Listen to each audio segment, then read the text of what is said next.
I talk, you listen. Welcome to my one-man panel of madness.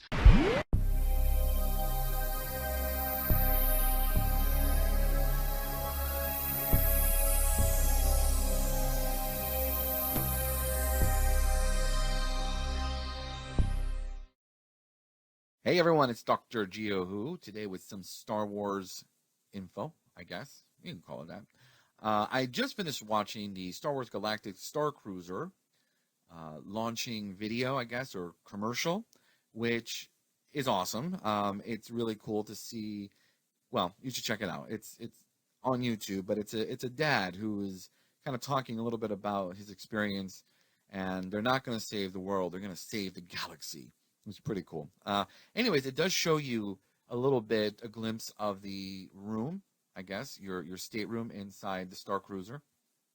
But if you don't know what I'm talking about, they are building this Galactic Starcruiser adventure experience in Florida at Disney World. And what this is you go in and you check in like as if it was a real shuttlecraft that was taking you to your Star Cruiser. And there's a whole bunch of stuff you're going to get to do. And I've seen some aerial video and footage of this compound that they're making because they want to give you the full immersive experience, meaning it's more than just a hotel. It's an immersive hotel experience with Star Wars, which it sounds awesome. So what I've seen so far is that they are going to have you, the place you check in is kind of like the launch pad that takes you to the Star Cruiser. The Star Cruiser itself, where you'll be spending the night, is completely immersed. No windows and no doors, kind of like the Haunted Mansion. So it's not about trying to get out, but trying to work with whatever it is that you have. So it's an extension of Galaxy's Edge. So even those that stay on the cruiser are going to have a special quote unquote shuttle that brings you down to Black Spire Outpost. So they really want to have this major experience. Combining what's at the Disney MGM, sorry, it's no longer the Disney MGM studio. I used to work there when it was the Disney MGM studios, and forever and ever it will be the Disney MGM studios for me. But sorry, the Disney studios has the Galaxy's Edge experience, so you're going to have a special way to get in there. They're going to shuttle you from the cruiser, but from what I'm seeing, it's going to be a special cruiser, a special shuttle that is blacked out, so you feel like you're inside an actual shuttle craft taking you down to the outpost. So it's very interesting. I love the image of the concept artist rendition of the Star Cruiser, and I believe it's called the Halcyon, Halcyon, Halcyon. I think I'm saying that right, but we don't know. So you get to board the Star Cruiser for your adventure. Now, this isn't just your normal everyday run-of-the-mill, I'm going to say at a hotel. This is an actual voyage. It means you are going to be doing things. There's an itinerary. So it's not like, honey, I'm going to stay in the room tonight. Well, maybe they allow that. I mean, obviously, no, maybe not. Because if you're paying the amount of money that I'm about to talk about, you're going to want to be part of all the stuff that's being planned for you. Now, money. It is a voyage, and it's going to cost a lot of money. Essentially, for a night, it's about $1,200 a person, and this is for a 2-guest cabin. Now, obviously, the more people you have in your party, you get better deals. So if it's 3 guests, it's about $800 per guest per night. So you might want to bring a buddy. And, of course, it goes more and more. The cool thing is, one of the articles I read has an actual image of the standard room, which is just like a bed, and it has like 2 little bunk beds, which is kind of cool. And the look of the room is very much in line with, I would say, the Millennium Falcon, because it just has that same vibe feel of Star Wars, I guess. But it's like staying in one of the rooms inside the Millennium Falcon. I don't think we ever saw a room in the Millennium Falcon. Interesting. So what were you going to do? You're stuck in this place because, like, when we say immersive, it's immersive. So it's kind of like doing the Rises of the Resistance attraction. I don't know if you haven't done it, you've got to do it.